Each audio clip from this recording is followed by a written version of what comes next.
Hey y'all, thanks for stopping by. So, the Harris Walz campaign is off to the races. They've got events planned across the Midwest, lots of rallies and campaign stuff to do, on top of their regular jobs. This is a governor and the sitting vice president who are running on a ticket, but they still got time to do all this campaign stuff. And the two yesterday, one was in Wisconsin with Bonnie Vare performing, and one was in Michigan. And the Michigan one is getting a lot more attention, at least in my news feed right now. Some protesters were in the crowd, and something happened that I'm hearing people say the honeymoon phase is over. I've heard it called post coconut clarity, if you will. These pro Palestinian protesters in the audience were heckling the vice president as she was speaking, and she shut them down pretty sternly, I would say. Some people are unhappy with the language she used.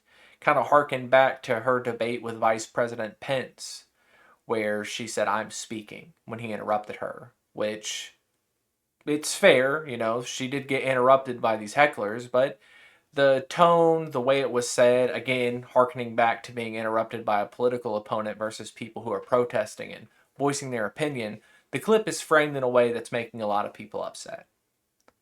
This was the third interruption of the night by this group. The full context of the event, if you watch the whole thing, will show you. The first two times she was much more gentle. This third clip is what's floating around, and I honestly wouldn't be surprised if this is the election cycle where we hear the term clip chipping in a national broadcast. But I digress. It does look bad, you know. Some people love it. I've heard people say that moderates are like eating it up. She shut down the far left. She shut down these extremist protesters and stuff like that. But I don't think it's an extreme position to say you don't want your tax money to be used for this sort of violence that's going on in the Middle East. This, what many would call a genocide that we are kind of abetting in with our tax money. I don't find it strange to attack Harris because, she is the vice president for the current administration. This conflict between Israel and Hamas did start during the Biden administration. Of course, this is an ongoing 70 plus years of violence that's been happening in the region, but still, this current conflict happened under the current president, so it's his problem. That's just how people operate. Vice President Harris has taken a, I would say, much sterner stance on the subject than Biden did.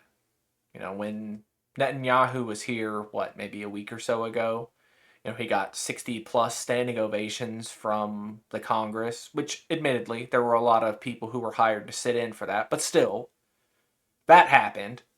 They met in private. They apparently had a heated conversation about the urge for a ceasefire as soon as possible, that it needs to be worked out immediately. She even came out with a little statement on her own, speaking to a camera about how she is eager for there to be a ceasefire, for the conflict to end over there. She talks about wanting a two-state solution and how she just wants there to be peace in the region. Compare this to the opposition stance of Israel needs to get it done however possible, let them do whatever they want over there. I do think the Democratic framing of the issue, the way that they talk about wanting a ceasefire versus just to let Israel end the conflict by any means necessary, that sounds better to me. You can say it's just talk on the campaign trails trying to dissuade people or distract them, but comparing those two, I like one of them more. Now, this isn't saying you shouldn't protest at these events. You should always raise your concerns. I think that's the best part of living in this country is that you aren't necessarily afraid of that stuff. You shouldn't be afraid of speaking your mind.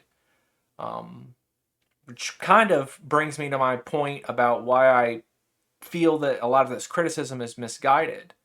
I saw a post where someone said, if you are so adamant on the ceasefire, why would you not also protest Trump events? Because of his rhetoric over there and what he wants. And the response I saw, I'll blur their name out because I don't want them to get in any sort of heat for this, but they said they should protest the Trump rally. Yes, let's have a group of marginalized people protesting for a marginalized things go to a right-winged rally of a racist sex offender candidate who said he'd give all cops full immunity and organized his followers to rush the Capitol with guns. Yes, I agree. All of that is true. I don't want that guy to be in office. Do you? You should voice your concerns wherever you can. But you, in that post, are telling me why you don't want Trump in office.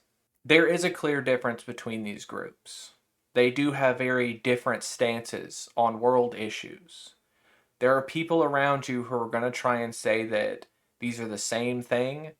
I would stop listening to those people. I would, if they're your friends, maybe show them some literature one way or another. I don't know how you can fix that problem, to be honest, but clearly people can understand the difference between what would happen if either of these groups got elected.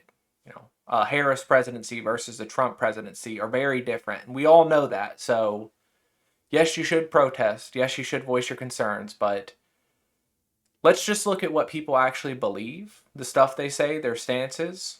It seems weird to say to protest at a right time. There's never really a wrong time to voice what you want to say, but let's do it at the right people.